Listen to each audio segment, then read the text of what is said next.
এক মাহফিলে গেছি, শুধু যুব বাংলাদেশের অধিকাংশ মাহফিলে বর্তমান যুব সমাজই বেশি বসে। অনেকদিন আগের কথা, এক মাহফিলে যে শুধু যুবক পাইছি, জিগাইছি মানে মুরব্বী এলাকায় নাই, মাহফিলে বসে নাই। জিগাইছি কি ও এলাকায় মুরব্বী নাই? কয় হুজুর যা ছিল সব মইরা সাব হইছে, মানে যে ছিল সব শেষ, মইরা বাইচ্ছাই নাই দুনিয়া। পরে বলছি যে ঠিক আছে, সব যদি মইরা সাবই হয়, আখির মোনাজাত যখন হবে আল্লাহরে কম আল্লাহ এলাকায় বলে কোনো মুরব্বী বাইচা নাই, সব যদি মইরা সাব হয়, সিফাই সাফাই অলিতে গলিতে আনাছে কানাছে দু একটা যদি বাচ্চা থাকে ওটি আর বাইচা দেখে লাভ নাই, আজকে রাইতি মরু। আমি জাস্ট এই কথাটা বইলা বয়ানটা স্টার্ট করছি, 15-20 মিনিট যাইতে না যাইতেই দেখি মোটামুটি 10-12 জন মুরব্বী পিছনে বইছে। এবার সুবহানাল্লাহ কর না। আমি জিগাইলাম কিও, কইলেন সব মুরব্বী মইরা সাব হইছে, 10-15 জন আইলো কোত্থেকা? হুজুর ওনারা চিন্তা করছে যে ধলেশ্বরীর দোয়া যদি আজকে আল্লাহ কবুল করে তাহলে তো রাত্রে আজরাইলে বাড়ি ছাড়বো না। কথা ঠিক না? এর লেগে চিন্তা করছে অন্তত মাহফিলে যা বাচ্চা থাকি ভবিষ্যতেরটা পরে। আজ থেকে 1000 বছর আগে আল্লাহ রাব্বুল আলামিন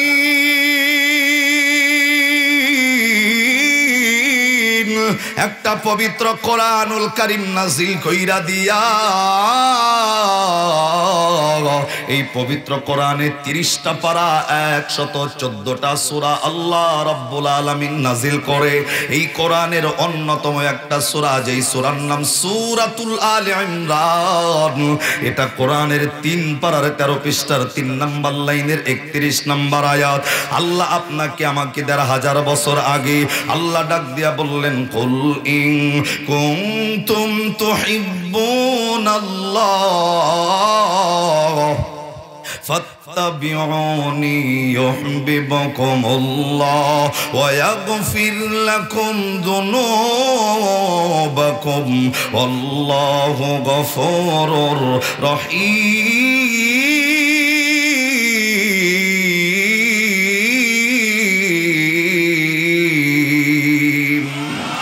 আর একটু জবান খুলে কন্যা আল্লাহু আকবার।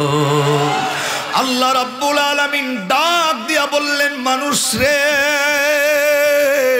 আল্লাহ রাব্বুল আলামিন এই আয়াতে আপনার আমার নবীকে ডাক দেয়, নবী গো আপনি ওই টাঙ্গাইল কাজীপুরের এলাকার মানুষদেরকে জানায়া দেন, কোন মানুষ যদি আমি আল্লাহ রাব্বুল আলামিন রে পেতে চাই, কোন মানুষ যদি আমি আল্লাহরে ভালোবাসতে চায়, আল্লাহ রাব্বুল আলামিন ডাক দেয়, নবী আপনি মানুষদেরকে জানান, কোন মানুষ যদি আমি আল্লাহকে পেতে চায়, আমি আল্লাহকে যদি মহব্বত করতে চায়, আমি আল্লাহকে যদি ভালোবাসতে চাই, আমি আল্লাহরে ভালোবাসা যারা জীবনের গুনাহটাকে মাফ করাইতে চায়, আল্লাহ নবীকে ডাক দেয়, নবী তাদের জন্য আমি আল্লাহ আসমান থেকে একটা মেসেজ আমি আল্লাহ তাদেরকে দিলাম। আসমান থেকে আমি আল্লাহ একটা খবর তাদেরকে জানিয়ে দিলাম, একটা আমল আমি আল্লাহ তাদের জন্য নির্ধারণ করে দিলাম। এ বন্ধু, আল্লাহ ডাক দেয়, আল্লাহর ভালোবাসাও পেয়ে যাবেন, জিন্দেগির গুনাহটাও মাফ হয়ে যাবে। আল্লাহ এই আয়াতে সত্য একটা অংশ নিয়া আল্লাহ ডাক দেয়, নবী আপনি তাদেরকে বলে দেন ভালোবাসাও অর্জন হবে, জিন্দেগির গুনাহ মাফ হয়ে যাবে শুধুমাত্র একটা ছোট্ট আমলের বিনিময়ে। আল্লাহ বলছেন, কুল ইন কুনতুম তুহিব্বুনাল্লাহ, আমি আল্লাহরে ভালোবাসতে চাইলে শুধুমাত্র ওই মানুষগুলা শুধুমাত্র করতে হবে ফাত্তাবিউনি। আল্লাহ ডাক দেয়, নবীজি কাজীপুরের মানুষদেরকে জানাইয়া দেন, ওই মানুষগুলো আমি আল্লাহরে ভালোবাসতে চাইলে তাদের জন্য আমলটা হইল ফাত্তাবিউন। এ বন্ধু, ফাত্তাবিউনের ব্যাখ্যা হইল, ফাত্তাবিউন শব্দের অর্থ হইল দেখে দেখে চলা, ফাত্তাবিউন শব্দের অর্থ হইল অনুসরণ করে চলা। এ বন্ধু, আল্লাহ আপনাকে আমাকে অনুসরণ করে চলতে বলেছেন। অনুসরণটা করতে হবে কার? আল্লাহ কার অনুসরণের কথা আপনাকে আমাকে জানিয়েছেন? আল্লাহ অন্য একটা আয়াত পবিত্র কোরআনে সূরাতুল আহজাব 21 নম্বর পারার 19 নম্বর পৃষ্ঠার 12 নম্বর লাইনের 21 নম্বর আয়াত আল্লাহ অনুসরণকারী ব্যক্তির নাম আল্লাহ প্রকাশ করে। আল্লাহ ডাক দিয়া বললেন, লাকাদ কানা লাকুম ফি রাসূলিল্লাহি উসওয়াতুন হাসানাতুল লিমান কানা ইয়ারজুল্লাহ ওয়াল ইয়াউমাল আখির ওয়া যাকারাল্লাহ কাসীরা।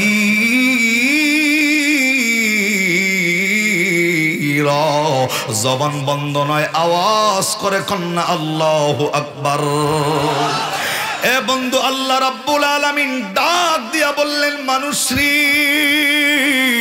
আমি আল্লাহ জানাইলাম, আমি আল্লাহরে ভালোবাসতে চাইলে, আমি আল্লাহরে পাইতে চাইলে, জীবনের গুনাহ মাফ করাইতে চাইলে ফাত্তাবিউন করতে হবে একজনের। এ বন্ধু, ফাত্তাবিউনকারী ব্যক্তির নামটা কি? আল্লাহ সূরা আহজাব 21 পারার 19 পৃষ্ঠার 12 নম্বর লাইনের 21 নম্বর আয়াতে বলেন, লাকাদ কানা লাকুম ফি রাসূলিল্লাহি উসওয়াতুন হাসানা।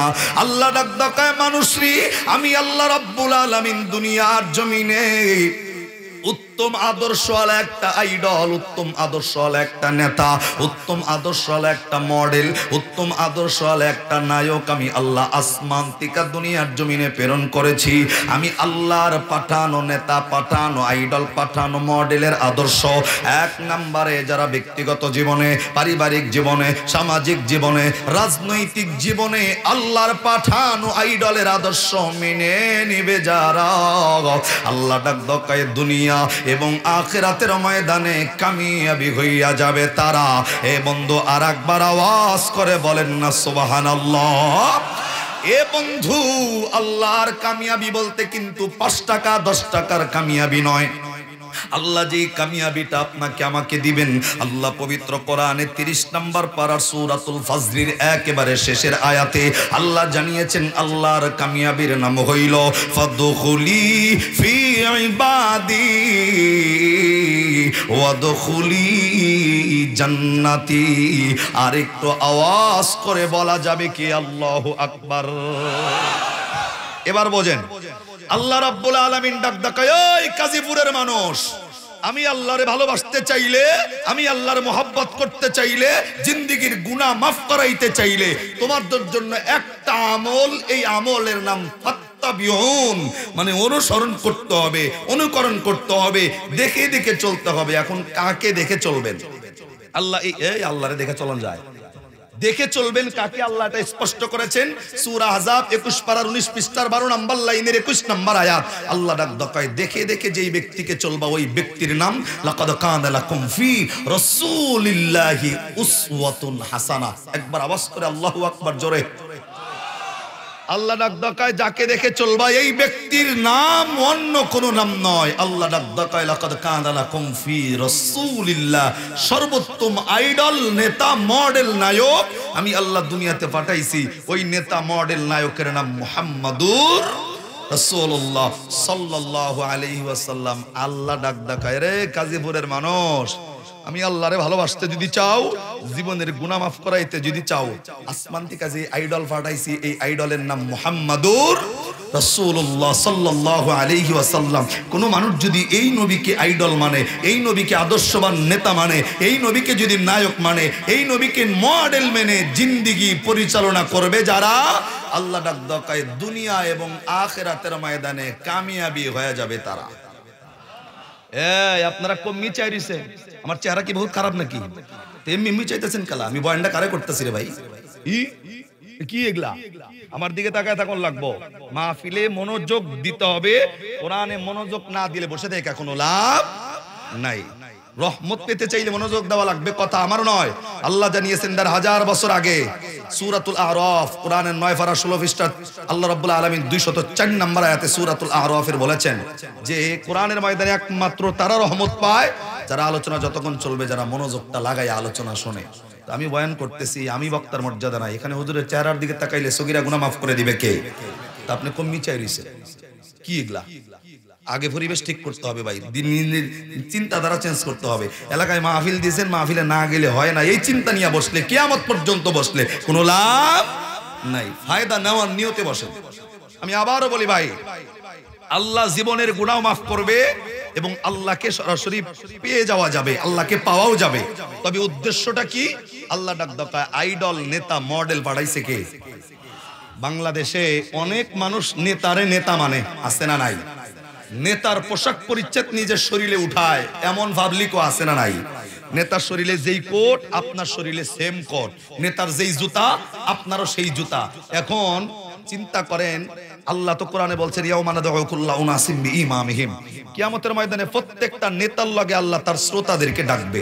এখন আপনি যাকে নেতা মানলেন, আইডল মানলেন, মডেল মানলেন, এখন আপনার নেতা যদি হয় সুদখোর, ঘুষখোর, বেয়ানামাজি, আল্লাহর কসম ওই নেতা যদি জাহান্নামে যায়, ওর অনুসরণ যারা করছে একটার কপালে জান্নাত নাই। নেতা জাহান্নামী মানে তার অনুসরণকারী ব্যক্তিরাও জাহান্নামী, বলেছেন কে?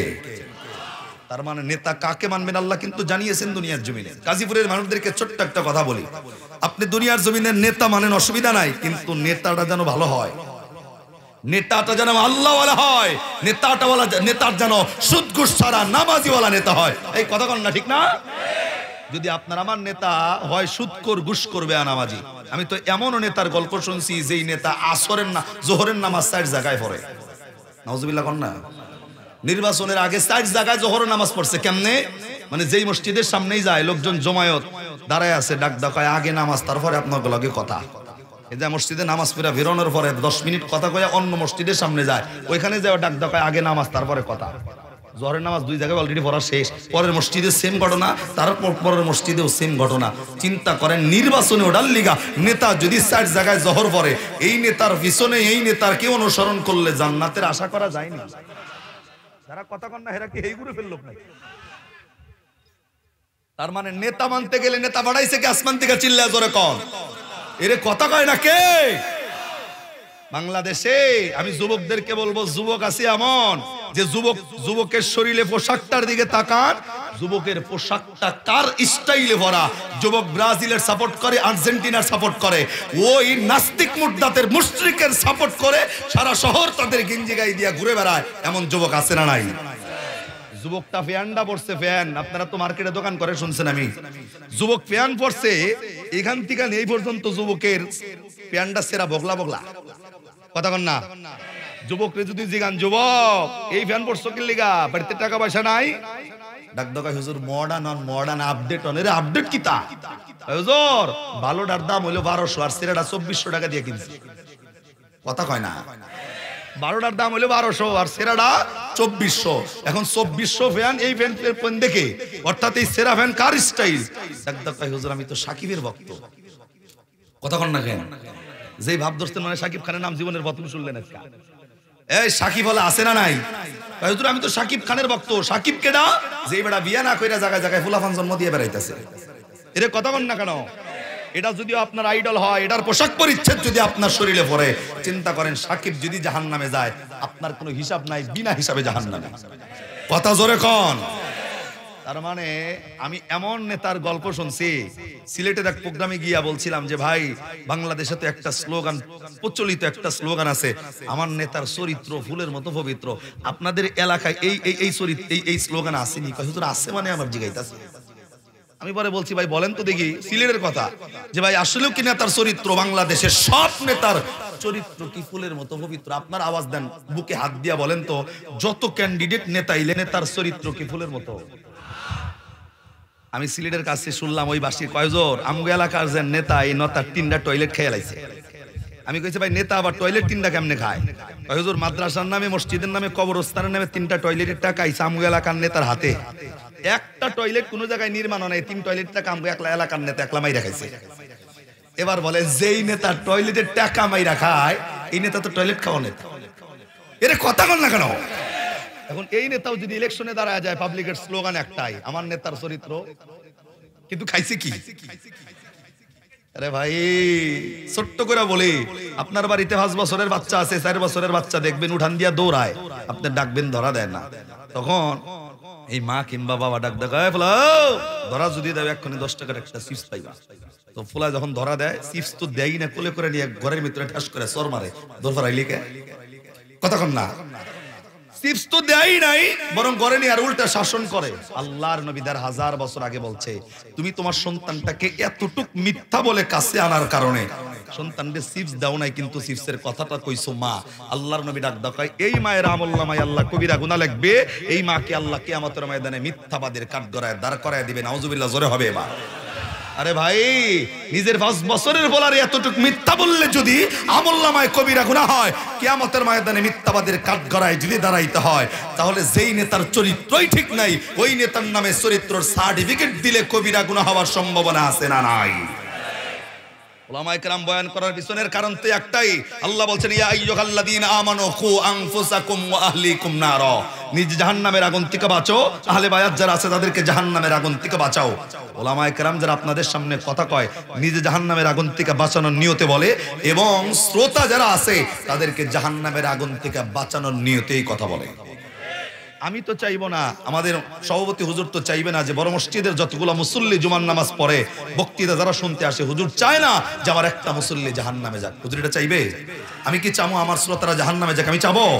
তো অন্য জনের জন্য নিজের জবান খরচ করে নিজের আমলনামায় কবিরা গুনাহ কেন লেখাইবেন? নিজের গুনার জন্য কোন নেতা সাক্ষী দিবেনি। সত্যের পক্ষে কথা বললে কোনো অসুবিধা নাই, কিন্তু সত্য জবানে মিথ্যার সাক্ষী দিয়ে আমলনামায় কবিরা গুনাহ লেখাবো না ইনশাআল্লাহ। জোরে কন্যা আওয়াজ করে জোরে বলেন না ইনশাআল্লাহ। সময় কম, কোনো কথা কওয়ার সুযোগ নাই, আলোচনায় আসেন। আবার বলছি, আসমান থেকে মডেল আইডল পাঠাইছে কে? আল্লাহ ডাক দেয়, এই পাঠানো নেতার আদর্শ ব্যক্তিগত জীবন, পারিবারিক জীবন, সামাজিক জীবন, রাজনৈতিক জীবনে মেনে নেবে যারা, আল্লাহ ডাক দেয় দুনিয়া এবং আখিরাতের ময়দানে কামিয়াবি হয়ে যাবে তারা। আর একবার সুবহানাল্লাহ কোন। এবার আসেন হাদিসে। আমি একটা হাদিস তেলাওয়াত করেছি, আল্লাহর নবীর সাহাবী হযরত আনাস, নবীর 10 বছরের খাদেম হযরত আনাস বলেন, লা ইউমিনু আহাদুকুম হাত্তা আকুনা আহাব্বা ইলাইহি মিন ওয়ালিদিহি ওয়া ওয়ালাদিহি ওয়ান নাসি আজমাইন। নবীর থেকে বর্ণিত হাদিস হযরত আনাস বর্ণনা করেন। আর এই যে 10 বছরের খাদেম যে হযরত আনাস ছিল, কিতাব বলে লেখেন হযরত আনাসের বর্ণনা, 10টা বছর আমি নবীর খাদেম ছিলাম।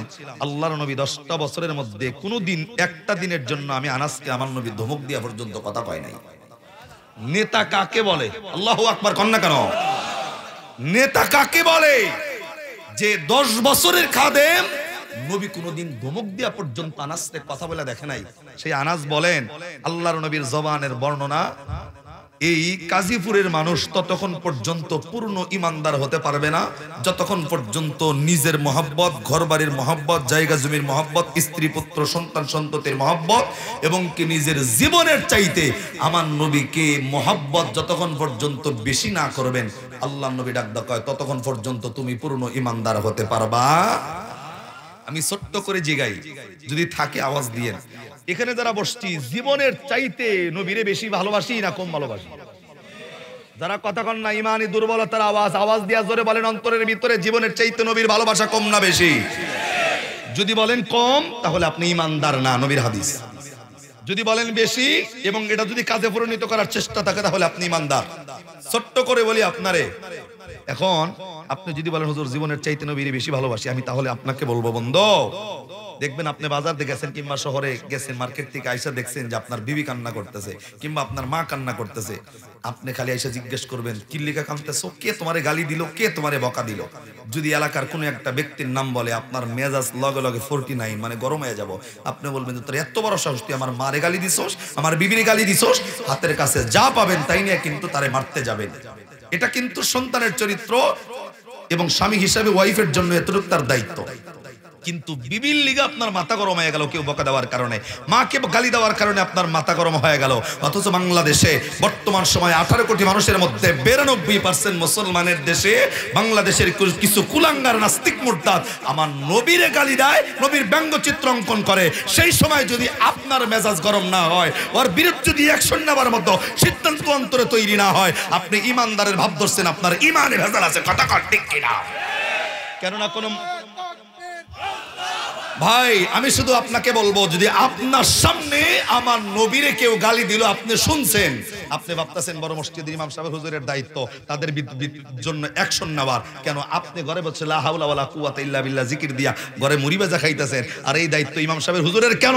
এই দায়িত্ব হুজুরদের কেন? এই দায়িত্ব মসজিদের ইমাম সাহেবদের কেন? প্রত্যেকটা মুসলমানের দায়িত্ব, নবীকে গালি দিলে তার প্রতিবাদ করতেই হবে। কথা ঠিক না বেঠি?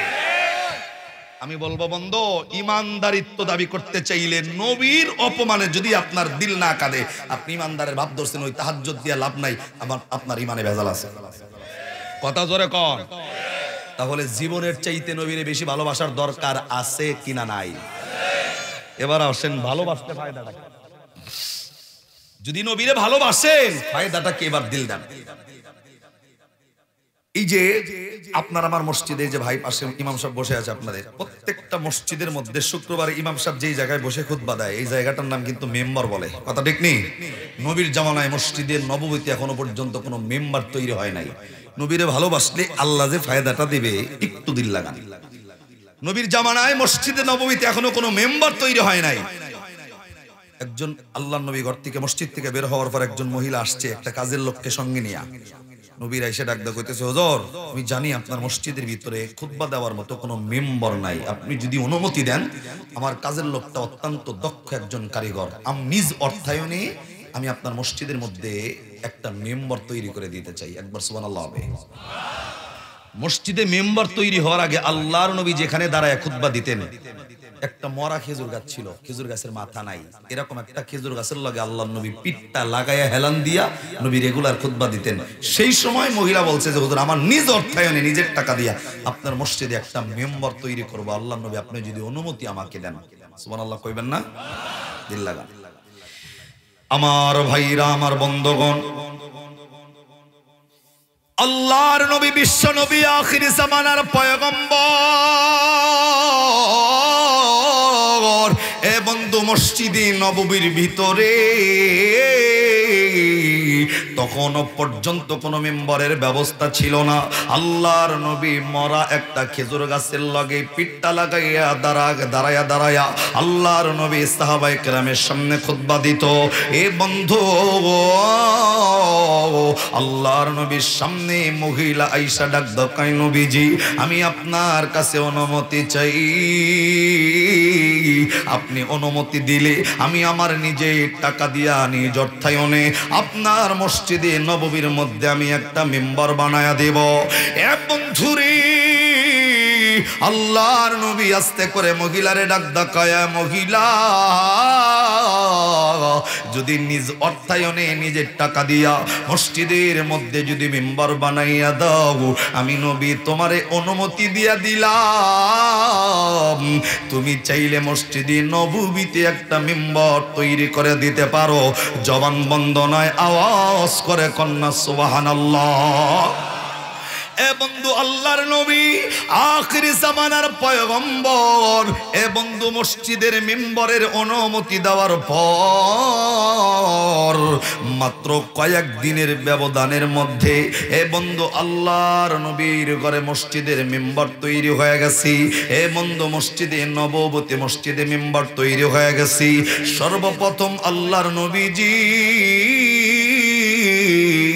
যখন মসজিদে নববীর মধ্যে ঢুইকা আল্লাহর নবীর মসজিদে নববীর ভিতরে সর্বপ্রথম যেই দিন মেম্বার ঢুকে গেছে, আল্লাহর নবী মসজিদের মেম্বারের মধ্যে বসে মাত্র সাহাবায়ে কেরামকে সামনে নিয়া আল্লাহর নবী যখন খুতবা দিতেছেন,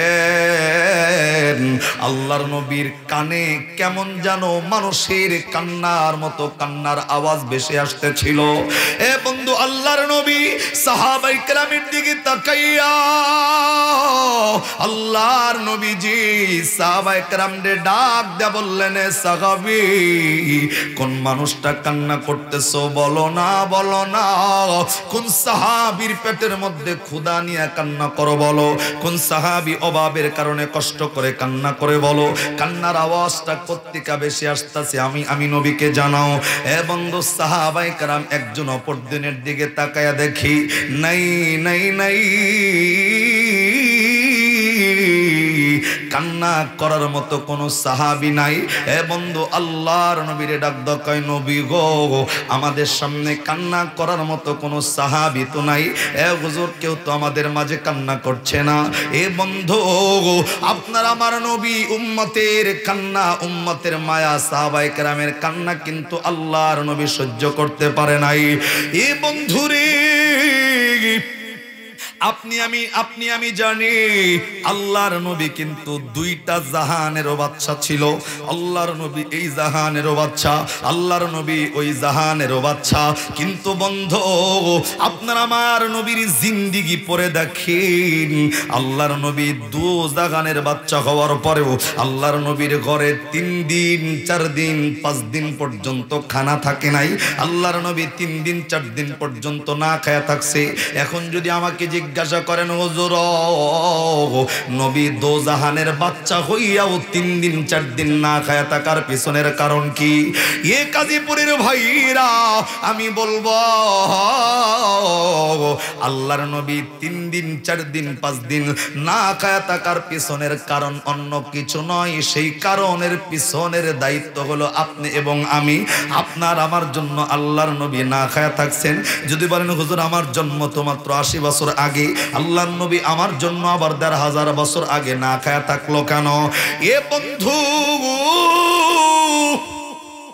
কিতাব বলা লেখেন আল্লাহর নবী 3-4 দিন না খায়া থাকার পরেও আসমান থেকে আল্লাহর ফেরেশতা জিবরাইল নবীর সামনে আইসা আল্লাহর নবীরে ডাকদা কইতো নবীজি আপনি না খায়া থাকতে থাকতে আপনার চেহারাটা নীলবর্ণ হয়ে যায়। এ নবী এটা আসমানের ফেরেশতারা পর্যন্ত সহ্য করতে পারে না। এ নবীজি আপনি 3 দিন 4 দিন না খায়া থাকেন কেন? এ পয়গম্বর আপনি তো দুইটা জাহানেরও বাদশা। আপনি যদি একটু হাতটা বাড়াইয়া আল্লাহর কাছে দোয়া করেন আল্লাহ পাক তো আপনার দোয়ার বরকতে উহুদ পাহাড়টা স্বর্ণ বানায়া দিব। সুবহানাল্লাহ কন্যা। জিবরাইল ডাকদা কয় পয়গম্বর আপনি আল্লাহর কাছে দোয়া করলে আল্লাহ তো উহুদ পাহাড়টা আপনার জন্য স্বর্ণ বানায় দিবি। এ পয়গম্বর আপনি যদি আল্লাহর কাছে দোয়া করেন আল্লাহ তো 3 বেলা জান্নাতি খাবার ফেরেশতার মাধ্যমে আপনার ঘরে পাঠায় দিবি। নবী আপনি তারপরেও কেন না খায়া থাকেন বলেন না? আল্লাহর নবী ডাকদা কয় জিবরাইল আমি নবী জানি দোয়া করলে উহুদ পাহাড়টা আমার জন্য স্বর্ণ হবে। আমি জানি আমি দোয়া করলে আল্লাহ জান্নাতি 3 বেলা খাবার আমার ঘরে পৌঁছে দিবি।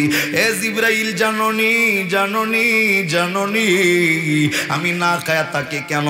কিসের জন্য আমি না খায়া থাকি? তার একমাত্র কারণ হইল ওই যে হায়াতের জিন্দেগিতে আনেওয়ালা যতগুলা উম্মত আমার দুনিয়ার জমিনে থাকবে, আমার উম্মত গুলাতে আল্লাহ তো জানিয়েছেন কুল ইন কুনতুম তুহিব্বুনাল্লাহা ফাত্তাবিউন। আল্লাহ তো জানাইছেন আমি নবীর অনুসরণ করলে মানুষগুলো আল্লাহরে পাওয়া যাবে। আমি নবীর অনুসরণ করলে বান্দার জিন্দেগির গুনাহগুলো মাফ হইয়া যাবে। এ জিবরাইল শুনে নাও ওই যে কাজীপুর টাঙ্গাইলের 1000 উম্মত থাকবে এমন তারা একবেলা না খায়া থাকবে। অনেক দরিদ্র আমার অনেক উম্মত থাকবে যেই মানুষটা একবেলা খেতে পারবে না। মানুষটা এমনও থাকবে যাদের ঘরে একদিনের খাবার থাকবে না। এই মানুষগুলা না খেয়ে থাকা মানুষগুলা যদি আমি নবীর আদর্শটা ফলো করে, তারা যদি দেখে আমি নবী জিন্দেগিতে কোনোদিন না খায়া কষ্ট করি নাই, ওই না খেয়ে থাকা উম্মত গুলো আমি নবীর আদর্শ মানা তাদের জন্য কষ্ট হয়ে যাবে। আমি নবী এর জন্য না খেয়ে থাকি। আমি আমার উম্মতদেরকে মেসেজ দিয়া জানাইতে চাই উম্মত জিন্দেগিতে যতই কষ্ট আসুক না কেন ধৈর্য ধারণ করো। আমি নবীর আদর্শের দিকে তাকায়ও। আমি নবী চাইলেই পাইতাম কিন্তু তোমাদের জন্য একটা আদর্শ হিসাবে রেখে দিলাম। এ উম্মত যতই বিপদ আসুক আমি নবীরে ভুইলা যাইও না। বিপদ আসুক না কে থাকলেও নবীরে ভোলা যাবে না। ধৈর্য ধারণ যারা করে ইমানের উপর অটল থাকবে। আল্লাহ রাব্বুল আলামিনের পয়গম্বরের কথা আল্লাহ রাব্বুল আলামিন কোরআনে তাদের জন্য জানিয়েছেন। সমস্ত বিপদের সময় যেই মানুষগুলা ধৈর্য ধারণ করে, কোরআনে তাদের জন্য আল্লাহ রাব্বুল আলামিনের বাণী, আল্লাহ রাব্বুল আলামিন ডাকদা বললেন ওয়ালা নাবলুওয়ান্নাকুম বিশাইইন মিনাল খাউফি ওয়াল জু'i ওয়া নাকসিন মিনাল আমওয়ালি ওয়াল আনফুসি ওয়াস সামারাত ওয়া বাশশিরিস সাবিরিন। আর একটু জোরে কন্না আল্লাহু আকবার।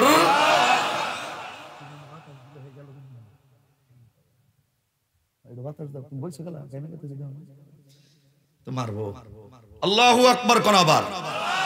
আল্লাহ ডাক দাকায়া মানুষ যত বিপদে আসুক, কোন মানুষ যদি বিপদের সময় ধৈর্য ধারণ করে, আল্লাহ রাব্বুল আলামিন নবীরে ডাক দাকায়, নবী তাদেরকে জানায় দেন আমি আল্লাহর পক্ষ থেকে সুসংবাদ। সুবহানাল্লাহ।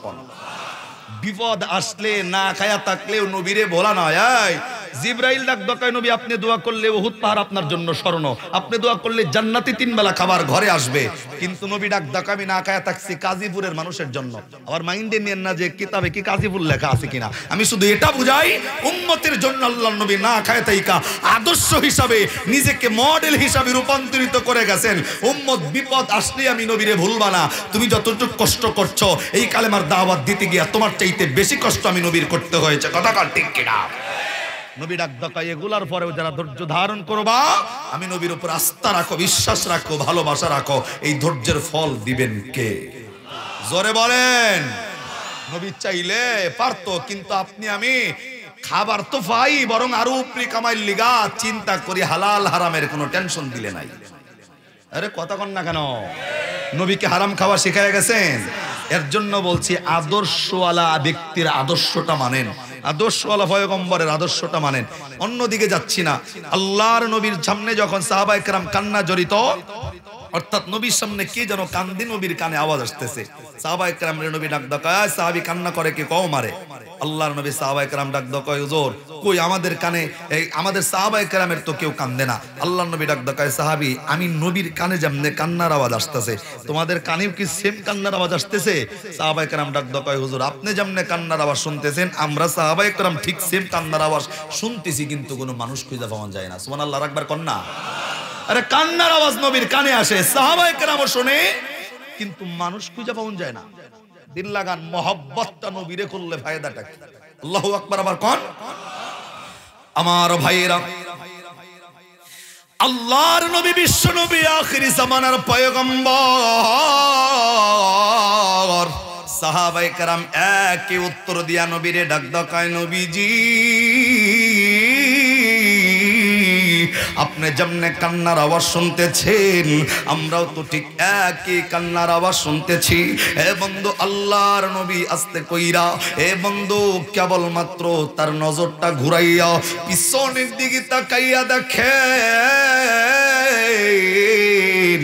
এ বন্ধু মসজিদে মেম্বার তৈরি হওয়ার আগে গত সপ্তাহেও যেই মসজিদের যেই মরা খেজুর গাছটার লগে আমার নবী হেলান্দা দাঁড়াইয়া খুতবা পড়েছে, নবী তাকাইয়া দেখে ওই খেজুর গাছের ভিতর টিকা মানুষের মতো কান্নার আওয়াজ আসতেছে। আর একবার আওয়াজ করে কন্যা সুবহানাল্লাহ। কান্না করে মানুষ নয়, খেজুর গাছের ভিতরে। সুবহানাল্লাহ কোন আবার। এখন কিছু জেনারেল মানুষ, সবাই না, কিছু আছে এমন জেনারেল কিছু মানুষ আছে, তারা চিন্তা করবে হুজুর খেজুর গাছ আবার খান দিয়ে, এটা আবার কেমন কথা কইলেন, এটা বৈজ্ঞানিক দৃষ্টি দিয়ে মিললো? রে আল্লাহর নবীর মুজিজা বৈজ্ঞানিক দৃষ্টি দিয়ে মিলাইতে হবে, এটা কথা কন না। ১৫০০ বছর আগে নবী দুনিয়াতে দাঁড়ায়া লক্ষ লক্ষ মাইল দূরে শাহাদাত আঙ্গুলের ইশারার মাধ্যমে, নবীর মাধ্যমে আল্লাহ চাঁদকে দ্বিখণ্ডিত করছে না করে নাই? এটা কোন বৈজ্ঞানিতে মিলবে বলেন? আল্লাহর নবী এক পিয়ালা পানি সাহাবায়ে কেরাম সহ সমস্ত সাহাবায়ে কেরাম খাইছে, নবী খাইছে, পিয়ালার পানি কমে নাই। এটা কোন বৈজ্ঞানিক দৃষ্টি দিয়ে মিলাবেন? নবীর মুজিজা আল্লাহকে কোন বৈজ্ঞানিক দৃষ্টি খাটে? কিন্তু আমাদের এলাকায়, আমাদের গ্রামে, আমাদের মহল্লায়, আমাদের সমাজে, আমাদের শহরে, আমাদের দেশে এমন কিছু সুশীল সমাজ আছে, আল্লাহর নবীর মুজিজা নিয়ে কথা বললে তারা চিন্তা করে হুজুররা খালি এগুলা কয়, এগুলার লগে বাস্তবতার কোনো মিল নাই, বৈজ্ঞানিক দৃষ্টি দিয়ে মিল নাই। যারা এই কথা বলবে আল্লাহর কসম আর ঈমান নাই, বেঈমান। কথা জোরে বলেন। দিল লাগান আমার ভাইরা। এই নবীর সামনে যে খেজুর গাছ কান্না করে বিশ্বাস আসেনি? দিল দেন। শুধু কান্না করে বিষয়টা এমন নয়, কিতাব আবু দাউদের কিতাবের বর্ণনায় আরো আসছে আল্লাহর নবী হাতের আঙ্গুলের ইশারায় পাহাড়ের সর্বোচ্চ গাছ ইশারা করে নবীর সামনে আনছে, ইশারার মাধ্যমে গাছের মধ্যে থেকে আল্লাহর নবীর তাওহীদের কালেমার জবাব দিছে, আল্লাহর নবী আবার ইশারার মাধ্যমে গাছটাকে আগের জায়গায় পাঠাইছে। এটা নবীরে দিয়া করাইছে কে? আল্লাহর নবী সাহাবায়ে কেরামের বাড়িতে যে দাওয়াত খাইতে বসছে, আল্লাহর যে ফেরেশতা জিবরাইল আমিন আইসা নবীরে কইছে হুজুর হাড্ডিগুলা সাবায়ে খায়েন না, হাড্ডিগুলা এক জায়গায় জমা করেন। হাড্ডিগুলা জমা করা হয়েছে, গোশত দিয়া সমস্ত সাহাবায়ে কেরাম খাবার দাবার খাওয়া শেষ, আল্লাহ ওই জমাকৃত হাড্ডির থেকে আবার নতুন করে বকরি তৈরি করছে। সুবহানাল্লাহ। ড্যাম হয় কি লিগা? আবার জোরে মারণ লাগবো, আল্লাহু আকবার কইবেন না? আমার ভাইরা, আমার বন্ধুগণ, আল্লাহর নবী বিশ্ব নবী আখির জামানার পয়গম্বর এ মন্দ পিছন দিকে মাত্র ঘুরে তাকাইয়া দেখে গত সপ্তাহে আল্লাহর নবী পিঠটা লাগাইয়া যেই খেজুর গাছটা আল্লাহকে হেলান দিয়া দাঁড়ায় খুতবা পড়ছে, এ বন্ধু এই খেজুর গাছটা কান্না করতেছিল। এ বন্ধু কিতাব বলা লেখে, এ বন্ধু সন্তান রে দরদের বাবা মা পিটাইলে সন্তান যেমনে ফুফাইয়া ফুফাইয়া কান্দে, এ বন্ধু এই খেজুর গাছটাও সন্তানের মতো করে কান্না করতেছিল। এ বন্ধু আল্লাহর নবী গাছের দিকে তাকাইয়া আল্লাহর নবী ডাক ডাকায়, গাছ রে আরে কোন কারণে কান্না করতেছো বলো না, কিসের জন্য কান্নার আওয়াজ ভিতর থেকে বের হয় বলো না। আল্লাহর নবী যতই মায়া লাগায়া কথা কয়, এই খেজুর গাছের কান্নার আওয়াজ তত আগের চাইতে বাড়ে আর একবার সুবহানাল্লাহ।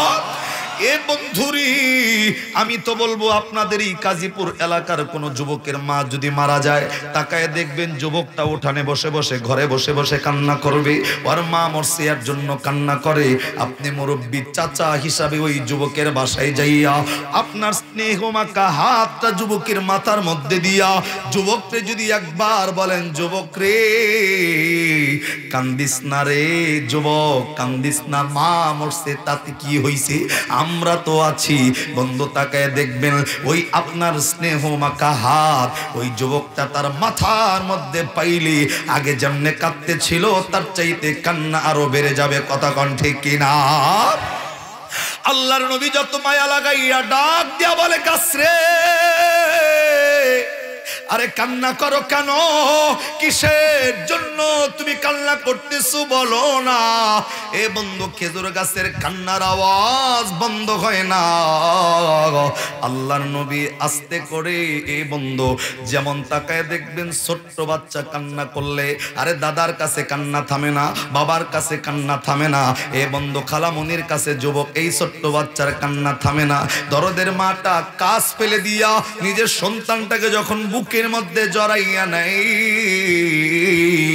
ছোট্ট বাচ্চার কান্নার আওয়াজ মায়ের কোলে যায় যেমন অটোমেটিক বন্ধ হয়, আল্লাহর নবী কান্না থামাইতে না পাইরা আরে বাচ্চার মতো করে দুইটা হাত নবী বের কইরা এই খেজুর গাছটাকে বুকের মধ্যে জড়ায় নিছে। জবান বন্ধ নাই রে ভাই, আওয়াজ করে কন্যা সুবহানাল্লাহ। এ বন্ধু মাই যখন সন্তানটি বুকি জড়াইয়া নিলে কান্নার আওয়াজ বন্ধ হইয়া যায়। আল্লাহর নবী খেজুর গাছটারে বুকে জড়াইয়া ধরার সাথে সাথে বাচ্চার মতো কান্নার আওয়াজটা বন্ধ হয়ে গেছে। এ বন্ধু আল্লাহর নবী আস্তে করে গাছরে ডাক দেয়, গাছরি আরে কান্না করতেছিলা কেন বলো না, বলো না কান্নার রহস্যটা বলো। খেজুর গাছ ডাক দেয়, নবী গো পৃথিবীর সকল গাছের চাইতে আমার ইজ্জতটা আল্লাহর কাছে বেশি হয়ে গেছে। আল্লাহর নবী ডাক দেয়, কেন তোমার দাম বেশি হইল কেন, কিসের জন্য বলো। আস্তে করে গাছ ডাক দেয়, নবী অনেক গাছ আছে তারা জীবিত, অনেক গাছ আছে অনেক বড় বড় গাছ, কিন্তু নবীজি আমার দামটা বেড়ে যাওয়ার পিছনের একমাত্র কারণ দুনিয়ার অন্য কোন গাছের লগে আপনি নবী কোনদিন পিঠ মোবারক লাগাইয়া হেলান দিয়া দাঁড়াইয়া খুতবা পড়েন নাই, কিন্তু আমি মরা খেজুর গাছের লগে আপনি নবীর পিঠের স্পর্শ লাগার কারণে আল্লাহ রাব্বুল আলামিন আমার দামকে বাড়ায়া দিছে। এ বন্ধু, আল্লাহর নবী ডাক ডাকায় গাছরে, কান্না বন্ধ করো না কিসের জন্য? আমার কাছে কি চাও তুমি বলো। আমি নবী তোমার কান্না বন্ধের জন্য তোমারে বলতে চাই, আর কান্না করা লাগবে না। আমি আল্লাহর কাছে দোয়া করব, তুমি যে মৃত খেজুর গাছ আর মৃত থাকবা না, আল্লাহ তোমাকে জীবিত করে দিবে। গাছ ডাক ডাকায় নবী আমি জীবিত হতে চাই না। আল্লাহর নবী ডাক ডাকায় গাছরে, শুধু জীবিত নয়, আল্লাহ তোমার মধ্যে ফল ধরাইয়া দিবে, যেই ফলগুলা সাহাবায়ে কেরাম খাবে। এই গাছ ডাক ডাকায় নবী আমার মধ্যে আমি ফলও চাই না, সাহাবায়ে কেরাম খাক এটাও আমি চাই না। আল্লাহর নবী ডাক ডাকায় গাছরে, শুধু ফলটা মৌসুমে আসবে না, তোমার এই ফলগুলা সারা বছর তোমার মধ্যে ধরে থাকবে। এ খেজুর গাছ, তোমাকে আরো ইনফরমেশন দিব। আমি আল্লাহর কাছে দোয়া করে কিয়ামত পর্যন্ত তোমার হায়াতটাকে বাড়ায়া দিব। কিয়ামত পর্যন্ত তোমার গাছ থেকে সাহাবায়ে কেরাম ফল খাবে। এই খেজুর গাছ ডাক ডাকায় নবীজি, আমি কিয়ামত পর্যন্ত হায়াতও চাই না, আমার মধ্যে জীবন ফিরে আসুক আমি এটাও চাই না, আমার মধ্যে ফল ধরে থাকুক সাহাবায়ে কেরাম খায় এটাও আমি খুশি হব না। আল্লাহর নবী ডাক ডাকায় গাছ, তাহলে বলো না, বলো না কি করলে তুমি খুশি হইয়া যাইবা। এ বন্ধু, মুফাসসিরিনে কেরাম খেজুর গাছটাকে মানুষের সাথে তুলনা করছে। যদি বলেন হুজুর গাছ আবার মানুষের সাথে তুলনা হয় কেমনে? হে বন্ধু, তাকায় দেখবেন, মানুষের একটা হাত না থাকলে মানুষ কিন্তু মরে না, দুইটা হাত না থাকলেও মানুষ মরে না, দুইটা পা না থাকলেও মানুষ মরে না। যতক্ষণ পর্যন্ত মাথা থাকবি ততক্ষণ পর্যন্ত মানুষ জীবিত থাকে। খেজুর গাছটার অবস্থাও সেম, ছোট্টবেলার থেকে ডালবালা ছাড়তে পারতে একেবারে মাথার উপর পর্যন্ত ডাল চলে যায়, খেজুর গাছ তবুও মরে না। হে বন্ধু, নিয়ামতের রস পান করার জন্য এপাশ ওপাশ কাইটা আঁকা বাঁকা করে ফেলি, খেজুর গাছ তারপরেও মরে না। মানুষের মতো মাথা যতক্ষণ আছে মানুষ যেমন জীবিত, খেজুর গাছের মাথা থাকলেও খেজুর গাছটা ততক্ষণ জীবিত। এ বন্ধু, আল্লাহর নবী ডাকদা বলল, গাছরি আমার কাছে কি চাও বলো না, বলো না, বলো না। গাছটা আস্তে করে ডাক ডাকায় নবী, আমি যেমন আপনার সংস্পর্শেই ছিলাম, আমি যেমন আপনার সাথেই ছিলাম, আপনি নবীর পিঠ মোবারক আমার সাথে রেগুলার ছোঁয়া লাগতো। এ পয়গম্বর, আপনার সাথে সাথে যেমনে ছিলাম, আজকে মসজিদে মেম্বার তৈরি হয়ে যাবার কারণে আমার সাথে আপনি স্পর্শ লাগান নাই। এ পয়গম্বর, আমি আপনার কাছে চাইব, নবী আপনি যেই জায়গায় থাকবেন সারাটা জীবন আমি মরা খেজুর গাছ আপনি নবীর লগে এক জায়গায় একত্রিত থাকতে চাই। জবান বন্ধ নয়, আওয়াজ করে বলেন না সুবহানাল্লাহ। এ বন্ধু, আল্লাহর নবী আখিরি জামানার পয়গম্বর, সাহাবায়ে কেরাম রে ডাক ডাকায়, সাহাবী তোমরা শুনে রাখো, আমি তোমাদেরকে সাক্ষী বানায় গেলাম, আমি নবী তোমাদেরকে ওয়াদা করলাম, প্রমিস করতেছি, শপথ করে নবী জানাইলাম। আল্লাহর নবী ডাক ডাকায়, মানুষ মারা গেলে তার একটা কবর খনন করবা, ওই কবরের মধ্যেই খেজুর গাছটাকেও রাখবা। আমি নবী ওয়াদা দিলাম, আমি নবী যেই জান্নাতের ভিতরে থাকবো, এই খেজুর গাছটা আমি নবীর এতটুক মহাব্বতের বিনিময় আমি নবীর লগে একত্রিত এক জান্নাতি এই খেজুর গাছটাকেও রাখবো। জবান বন্ধ নয়, আর একবার কন্যা সুবহানাল্লাহ। এ বন্ধু, এর জন্য হযরত আনাস থেকে হাদিস বর্ণিত, লা ইউমিনু আহাদুকুম হাত্তা আকুনা আহাব্বা ইলাইহি মিন ওয়ালিদিহি ওয়া ওয়ালাদিহি ওয়ান নাসি আজমাইন। মানুষ ততক্ষণ পূর্ণ ঈমানদার হবে না যতক্ষণ পর্যন্ত নিজের নিজের জীবনের চাইতে নবীরে বেশি ভালো না বাসবে? আল্লাহ অন্য আয়াত সূরা আলী ইমরান 3 পারা 13 পৃষ্ঠার 3 নম্বর লাইনের 31 নম্বর আয়াতে আল্লাহ যেমন নিজে বলছেন, কুল ইন কুনতুম তুহিব্বুনাল্লাহ, হে নবী আপনি বলুন মানুষ যদি আমি আল্লাহরে ভালোবাসতে চায় তাদের জন্য মাপকাঠি হইল ফাত্তাবিউন। এই মানুষগুলা যারা আপনি নবীর অনুসরণ করবে, ফাত্তাবিউনি ইউহিব্বুকুমুল্লাহ, আমি আল্লাহর ভালোবাসা তারা অর্জন করতে পারবে। ওয়া ইয়াগফির লাকুম যুনুবাকুম আল্লাহু গফুরুর রহিম। আপনি নবীর অনুসরণের মাধ্যমে আমি আল্লাহর ভালোবাসা অর্জন, আর আমি আল্লাহর ভালোবাসা অর্জন হইয়া গেলে ওই সমস্ত মানুষের তামাম জিন্দেগীর সব গুনাহ আল্লাহ মাফ করে রহমতের কোলে তুলবে। জবান বন্ধ নয়, আর একবার আওয়াজ করে কন্যা সুবহানাল্লাহ। এ বন্ধু, যেই খেজুর গাছের লিগা ইবাদত নাই, নামাজ নাই, রোজা নাই, হজ নাই, যাকাত নাই, কোনো ইবাদতের প্রয়োজন ছিল না, শুধুমাত্র নবীর মহব্বতের বিনিময় এ বন্ধু খেজুর গাছকে আল্লাহ জান্নাতি বানাইছে। অন্য কিতাবের আলোচনা এমন আরো আছে, সমাজেই যেই নিকৃষ্টতম প্রাণী কুকুর, যেটার লগে আপনি আমি কাপড়টা পর্যন্ত সোয়া লাগাই না, কিতাবলা লেখেন এই কুকুরটা শুধুমাত্র নবীকে মহব্বতের বিনিময় এই কুকুরকেও আমার আল্লাহ জান্নাতের মেহমান বানায়া দিছে। এ বন্ধু, আমি আপনাদেরকে বলবো, যেই নবীকে মহব্বত করলে, যেই নবীর লগে মহব্বত করলে, যেই নবীকে ভালোবাসলে আল্লাহরে ভালোবাসা হয়ে যায়, যেই আল্লাহকে ভালোবাসলে জীবনের গুনাহ মাফ করে আল্লাহ রহমতের কোলে তুলে নিবি। আজকের এই কাজীপুর এলাকায় আমি আপনাদেরকে বলবো বন্ধু, যেই নবীর ভালোবাসে আল্লাহর ভালোবাসা অর্জন, যেই নবীর মহব্বতে, যেই নবীর ইত্তেবায় এ বন্ধু আল্লাহ রাব্বুল আলামিন দুনিয়া এবং আখিরাতে কামিয়াবি দিবে গুনাহ মাফ কইরা। আমি আপনাদের বলবো, তাহলে আজকের পর থেকে সেই নবীওয়ালা আদর্শ আমাদের জিন্দেগিতে ফিট করার দরকার আছে কিনা নাই? আরে জোরে বলেন আছে না নাই? হাত বাড়ান, সোজা হাত, সোজা সোজা সোজা সোজা সোজা। এই নবীর আদর্শ হায়াতের জিন্দেগিতে মানার দরকার আছে না নাই? আরে চিল্লা আওয়াজ করে জোরে বলেন আছে না নাই? হাত নামায়েন না, সোজা করেন, সোজা। নবীর আদর্শ মানতে গিয়ে আজকের পর থেকে বেশি বেশি মিথ্যা বলা লাগবে।